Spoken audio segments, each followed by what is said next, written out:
Magandang umaga mga bata! Ngayong umaga, ating tatalakayin ang kwento patungkol kay David at si higanteng si Goliath.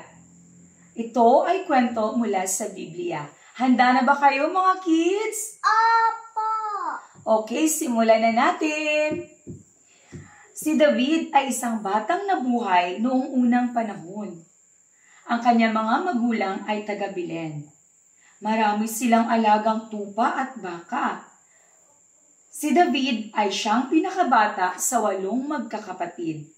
Kaya siya ang tagapastol ng kanilang mga hayop. At habang nagpapastol si David, siya ay umaawit. Mayroon siyang alpa na laging tinutugtog. Kahit ang mismong umawit David, ang papuri ng kanyang kasamang pastol. Mainam kang tumugtog. At malusog din na bata si David. Malakas ang kanyang katawan. Matapang si David. Isang araw, isang leon ang nagtangkang humuli ng tupa ni David. Kaagad siyang nakita ni David at sinakal niya ang leon at ito'y namatay. Noong unang panahong iyon, isang higante ang gumugulo sa bayan ng Israel. Takot na takot ang mga tao kay Goliath, ang isang higante. Kailangan patayin si Goliath, ang sabi ng mga tao. Ngunit, sino ang makakalaban ng higanteng ito sapagkat malakas siya at mabagsik? Ang tanong ng mga tao. Ang haring si Saul ng Israel ay nagpautos, humanap kayo ng taong makakalaban kay Goliath, ang wika niya. Nabalitaan ni David ang utos ng hari at siya ay humarap kay Saul.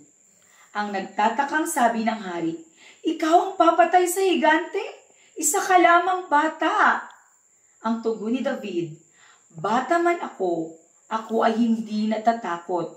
Tutulungan ako ng Diyos sapagkat ako ay naniniwala sa Kanya.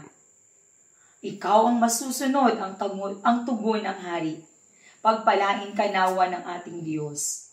At humarap si David kay Goliath. Bato lamang ang kanyang tangan. May sibat at espada si Goliath. Nagtawa ang higante, ha ha ha ha.